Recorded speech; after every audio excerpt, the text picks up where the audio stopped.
Democrat at the table. What are the chances that she turns this blue dot blue? Well, to borrow a line from Denise, I don't want to put the cart before the horse, but things are looking pretty good. I mean, first of all, you see people in Nebraska who are still struggling with the affordability crisis.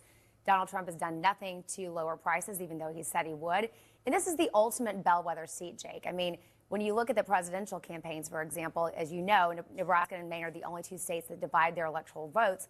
Kamala Harris, among the 6 swing states in Nebraska, too, in 2024, she lost all the swing states. She did win Nebraska, too.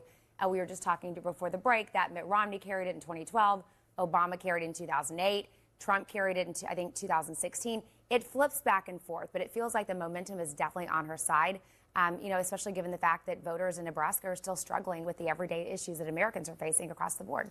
Kevin, I'm sure you disagree with her, but what'd you think of her? No, I actually don't disagree. I mean, I disagree with Denise Powell's politics. That's what I meant. I don't disagree. Yeah, I don't disagree with Adrian's assessment. I think there are some structural or historical trends right now that are in the favor of any Democrat in swing districts. The fact that we have, you know, the incumbent party usually gets a little bit of a backlash in midterm elections. Right track, wrong track right now. The president's approval rating are not helping. But first of all, you think you have a very well-stocked Republican campaign committee in the NRCC. They have raised the money. They have the infrastructure in place.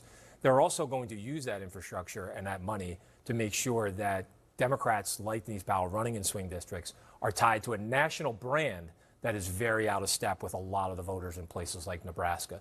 So it will be a very competitive race, no doubt. There will be a lot of money by the campaign committees, and then there'll also be a lot of money by the outside groups that are going to be participating in this. Because you're right, the stakes of the majority of who's in the majority at the House of Representatives, that's in play. It could come down to 2 or 3 votes without question. Kamala Harris is, speaking of Kamala Harris, her deputy campaign manager, Rob Flaherty, wrote a piece today about the DNC's never released autopsy of just what went wrong in the 2024 presidential campaign. Flaherty wrote in part, quote, "We underestimated then and are underestimating now just how disillusioned people are. There was and is a pervasive sense that nothing works and the institutions holding us up have failed. Media, government, business, no one trusts anyone anymore for reasons both of Democrats' own making and from simply being incumbents. The Democratic brand sucked," unquote. This is writing in the Bulwark. I mean, that's Kamala Harris's deputy campaign manager agreeing with what Kevin said about the Democratic brand. Yeah, I know Rob really well, and we were both a part of that 2024 campaign, and it was very difficult because our brand, even though Democrats are doing well across the country right now, we've flipped a lot of special elections, we've reduced the margins in some of the competitive seats that Republicans have won. Our brand is still hard to, it's not in a great place. Why? I think it has a lot to do with, I mean, you know, first of all, just to be frank, running an incumbent for re-election who was in his 80s. I think people have seen the Democratic Party and the Republican Party, too, as being run by a bunch of old people, and they want to see some younger, fresher faces moving up in the Democratic Party apparatus. But Rob's exactly right on a lot of things. I will also say that I think this autopsy should be released. I think all of us can sit here and pontificate why we lost the election. But if you're Ken Martin, you order the autopsy to be done, you hire people to do it, and then you never release the results when you say you're going to. It creates a lot of mystery and confusion, and it forces the DNC to lose a lot of credibility, too. Speaking of politicians in their 80s, President Trump is about to turn 80. I mean, he will before. I mean, he had his birthday already. So next year he'll turn 80. He's 79 right now. The point, when is it? The 14th? Okay. Anyway, the point is he's not a young man. Former FBI Director James Comey was on with Casey Hunt earlier today. And she asked him why Comey continues to describe President Trump as off. Here's what he said. Well, mostly the 2 a.m.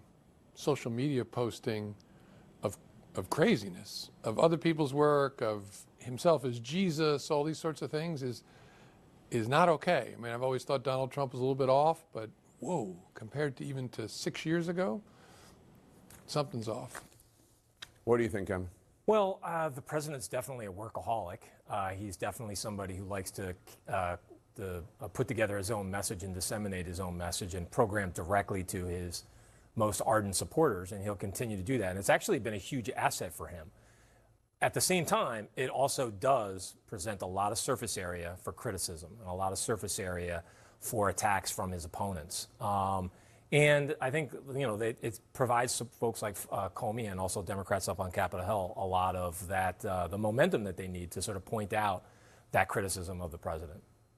What do you think? Again, I think we agree here. I mean, look, it is a smart approach that Trump has where he does communicate directly to his voters, constituents, people who support him vis-a-vis his social media. When he's tweeting or posting on Truth Social, that is actually usually him who's doing it directly.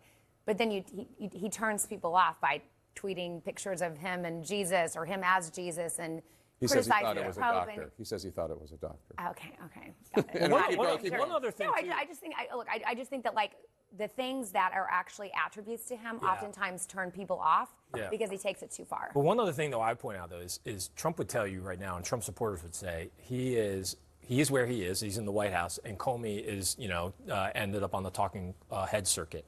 And that by fiat of that, he's actually won, right? Yeah. The other thing, too, is Trump has this incredible ability to serve as the executive producer for the world news cycle.